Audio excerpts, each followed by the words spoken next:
estacional. Se va y dejan hasta agua, ¿verdad? Entonces, conducción es contacto, convección es aire o agua en contacto.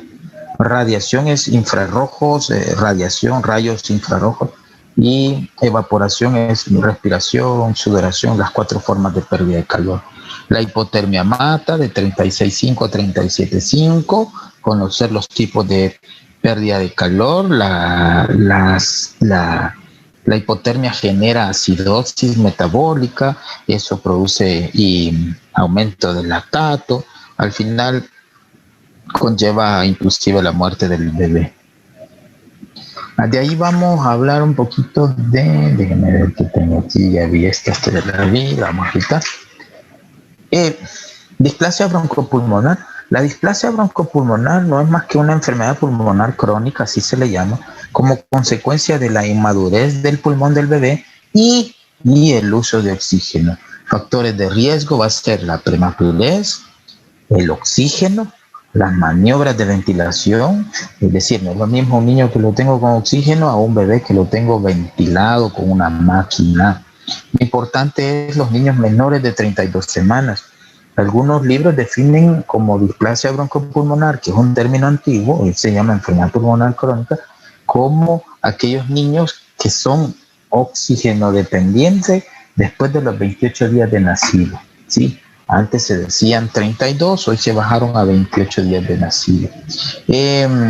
La enfermedad pulmonar crónica es una consecuencia de la inmadurez y conlleva al uso crónico de medicamentos. La doctora hablaba de los esteroides, ¿sí? La displasia broncopulmonar, lo importante es manejar, es inversamente proporcional a la edad gestacional. Entre más grande es un niño, menos probabilidad de enfermedad pulmonar crónica. De ahí que viene que pudiera ser como consecuencia de una membrana hialina, ¿verdad? Es más frecuente en los prematuros. Muy bien. Vamos a hablar, tengo los apuntes un poco desordenados, de las hemorragias intraventriculares. La hemorragia intraventricular es una complicación que también está asociada a los prematuros. Alto porcentaje de las hemorragias se dan en los niños con edad gestacional pequeña, los menores de 1.500 gramos. Se da una hemorragia en una parte de los ventrículos laterales que se llama la matriz germinal. Esa matriz germinal es como una gelatina que el bebé tiene. Es altamente irrigada esa región por vasos sanguíneos. Hay una red de vasos sanguíneos que se llaman los vasos sanguíneos de Webner con H. Estos vasos sanguíneos se rompen muy fácilmente ante la manipulación, ante el movimiento brusco de la cabeza o a la hora de sacar al bebé en partos distóxicos. Se rompen y me va a producir la hemorragia intraventricular del prematuro. La clasificación de la hemorragia intraventricular se llama la clasificación de Papille. Si no lo buscan en internet, Papille, así como lo es. Y esta clasificación es tan vieja como creo que en 1978 se hizo y todavía la estamos usando. Papille me clasifica la hemorragia intraventricular en 4 tipos. Aquí está. Es que esta computadora tiene mi cámara aquí abajo. En 4 tipos, ¿sí? Grado 1, grado 2, grado 3, grado 4. El grado 4, pues es lo más complicado. El grado 1 nada más es una hemorragia pequeña, subependimaria se llama. Es decir, tenemos el epéndimo por debajo, están esas escasas sangramientos. Grado 1. La grado 2 es una hemorragia intraventricular, es decir, se ve el ventrículo, son 2 ventrículos laterales y la sangre llega a los ventrículos laterales. La grado 3 hay una sangrado intraventricular, pero hay dilatación de los ventrículos. Y el grado 4 hay una hemorragia intraventricular, hay dilatación y hay compromiso del parénquima cerebral, es decir, del parénquima cerebral.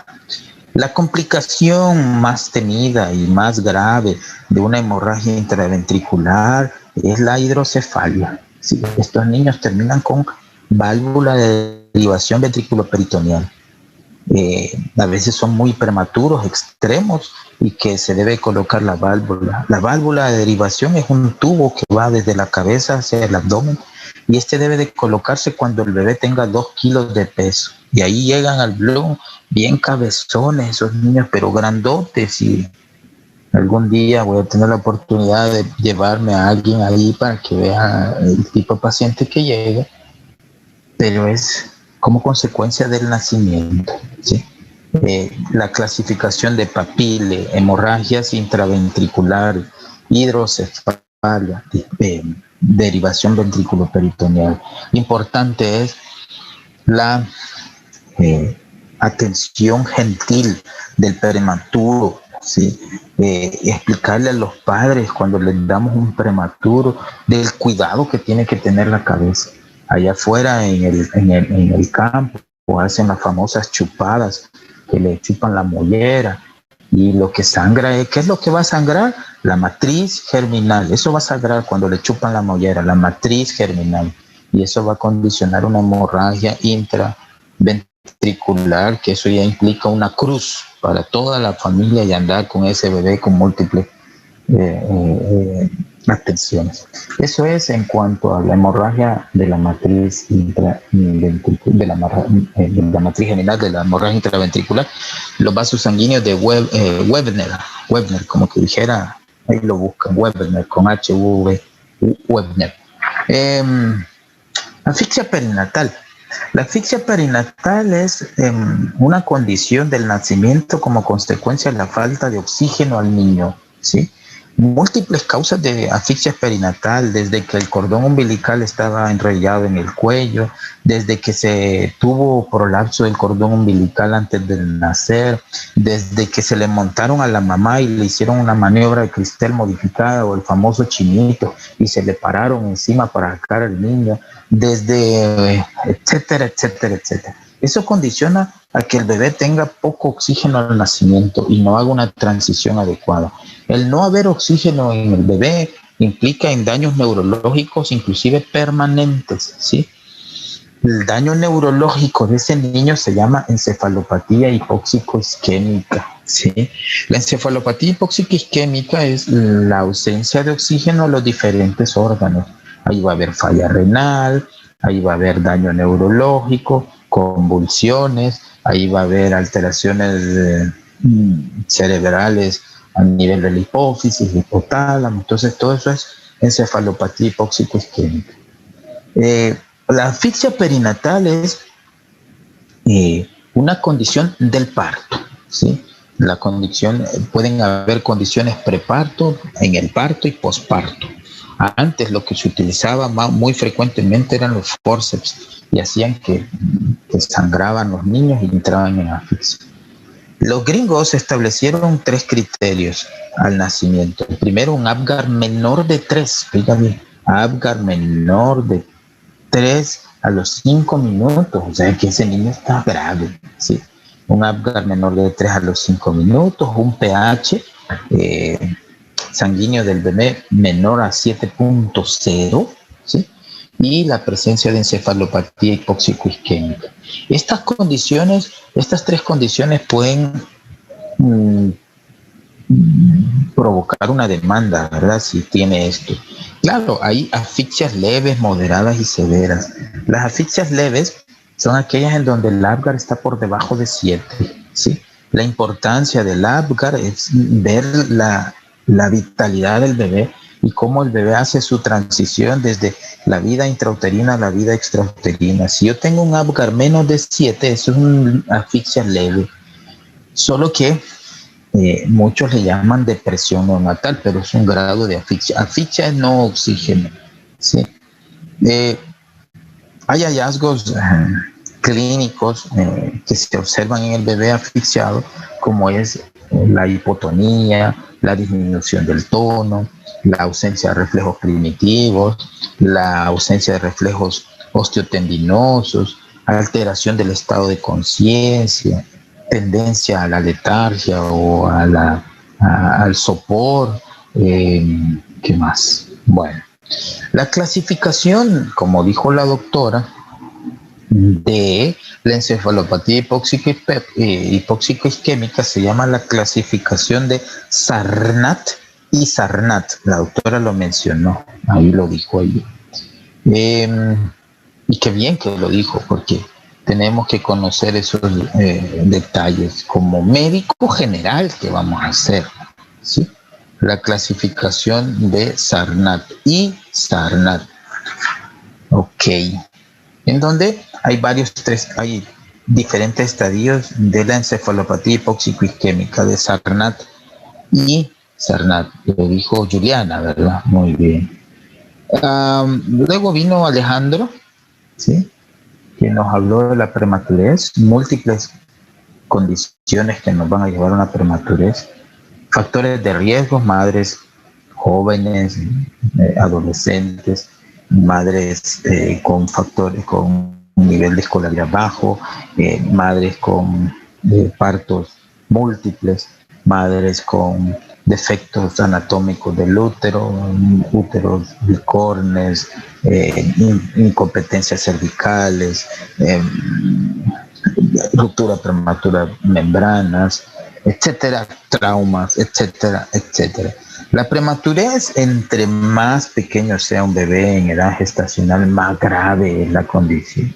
Un niño sale de 26 semanas, está vivo, sí, pero hay un costo que pagar. ¿Cuál es el costo que pagar? Enfermedad de membrana hialina, displasia broncopulmonar, retinopatía del prematuro. O sea, lo ideal es que no debe salir antes del tiempo. Hablando de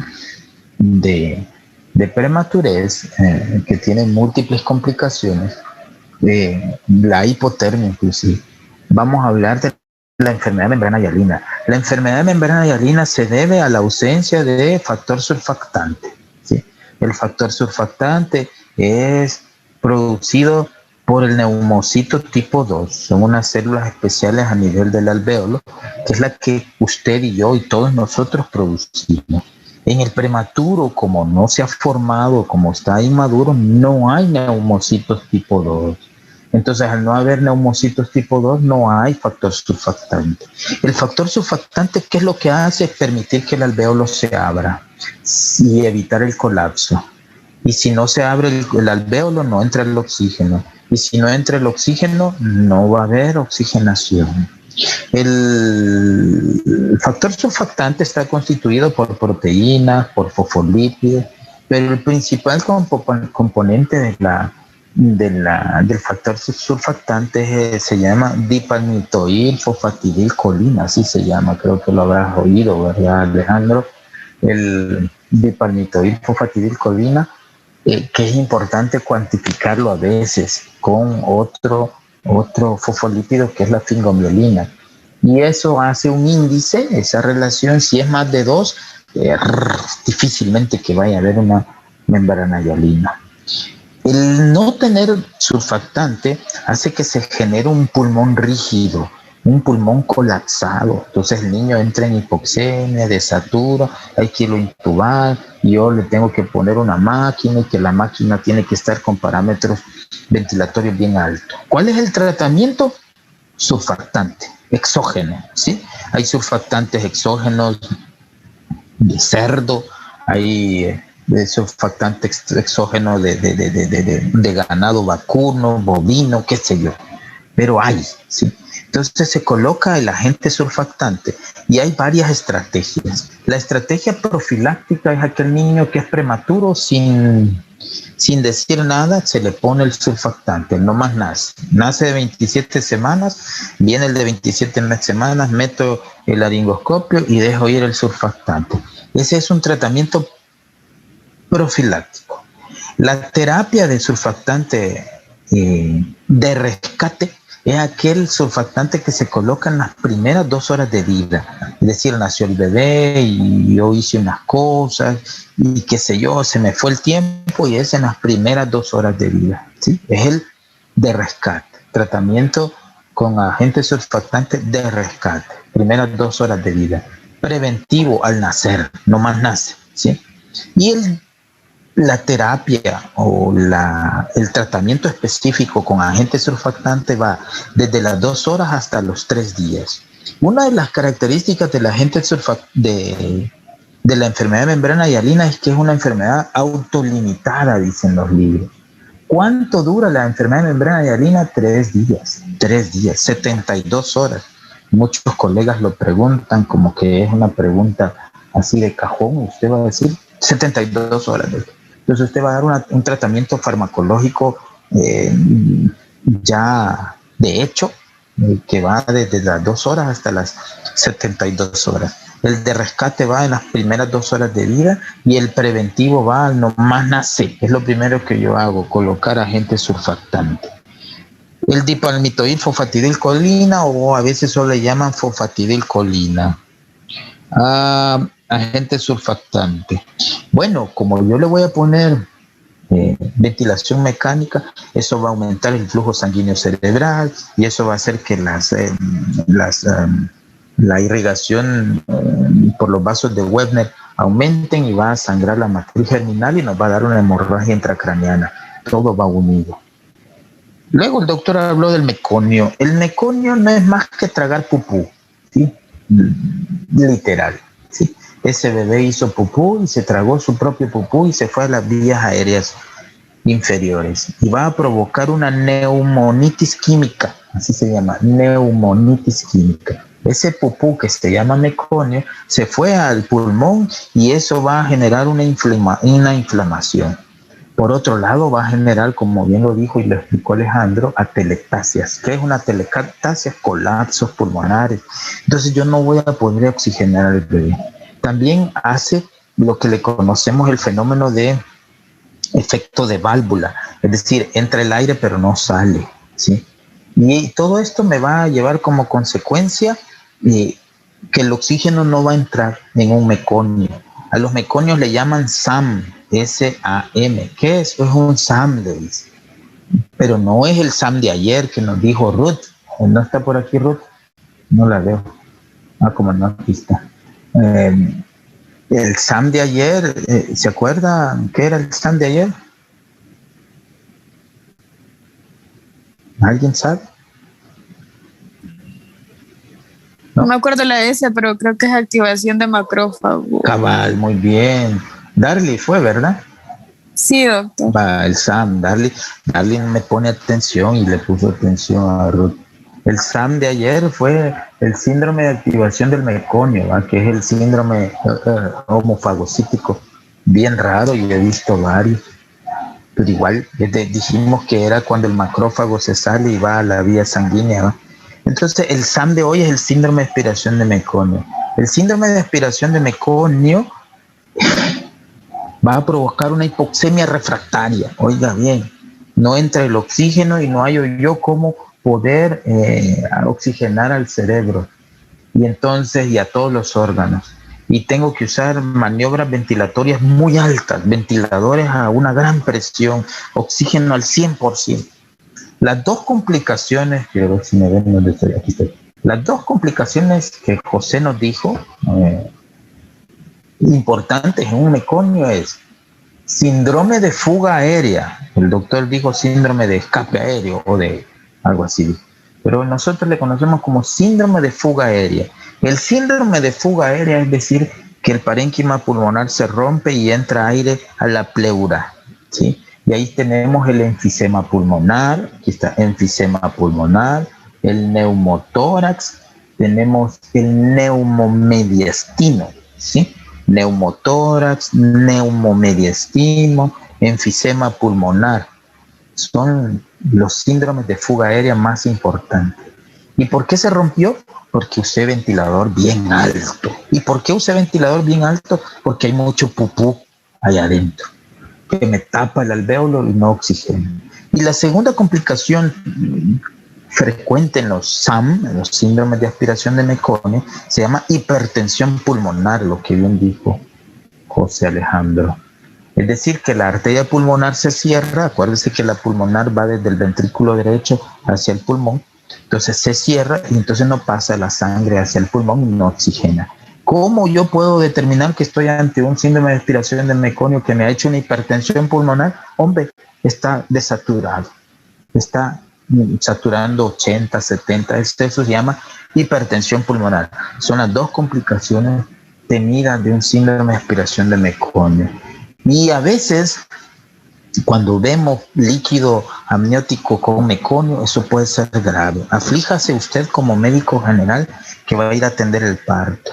Aflíjase usted como pediatra o como neonatólogo que va a ir a atender el parto y le dicen líquido meconial, aflíjase, porque usted va a tener un gran problema ahí en la reanimación del bebé. ¿Qué más me falta, jóvenes? Díganme algo para... ¿Qué tema me fue, Ruth? Alejandro. Espérame, ya dije. Ups. Creo que los abarcamos. Ahí terminaba, todos. doctor. Pero pero no me salté ni uno. No, ninguno. No, todos. No, miren que cada vez que yo recibo un seminario me toca ir a mi RAM, que ya está bien oxidada, fíjense, y sacar todas las cosas. Pero igual, miren, falta un seminario más, mi prioridad ahorita es un seminario más. Me dicen que el viernes no saben si van a tener clase, ¿no? No sabemos, doctor, todavía. Déjenme ver. Vale, yo les voy a avisar hoy por la noche y les debo una clase y 2 clases más, creo que mañana, ¿verdad? Si no me equivoco, cardiopatías congénitas, si no me equivoco. Hoy les voy a ir a avisar. Doctor, mire, una pregunta. Antes que termine, el parcial seguiría siempre a la misma fecha porque nos faltan bastantes clases. Déjeme reevaluar eso hoy. Yo voy a ver, primero Dios, que no lo cambiemos, oiga, nos vamos a ver, ¿verdad, Alejandro? Que tú eres un altote que me saludó al final, ¿verdad? Tú eres, ¿va? Sí, doctor. ¿Verdad que sí? Ay, yo me acuerdo, sí. Para que veas que tengo una retentiva espantosa. Y que saliste ahí como antepenúltimo, no, fuiste de los últimos. Entonces, nos vamos a ver y vamos a conocer y vamos a hablar. Lo que pasa es que ustedes no quieren llegar a lo presencial, fíjense. Ahí la doctora Susi Gámez. ¿Quién está con la doctora Susi Gámez? Yo, doctor. Diego, ahí me enseñó una foto en donde me dijo, mire, doctor, aquí los he citado a diario. Me dijo, qué bonito se ven así con gabachón, qué bonito es que vean los pacientes, protéjanse, pues, porque realmente esta enfermedad va a vivir con nosotros por años, y protéjanse definitivamente. Ok, ¿preguntas, Noel? No, doctor, todo bien. Muy bien. Ya modifiqué para que suban sus tareas, oigan. De acuerdo, súbanmela hoy. Voy a ser un poquito más exigente porque hay gente que como que no le da interés copy-paste. Hoy les voy a poner uno, oiga, todos esos que solo copy-paste, pero igual. Va pues, cuídense. Dios. Les aviso hoy. Doctor. Gracias. Gracias.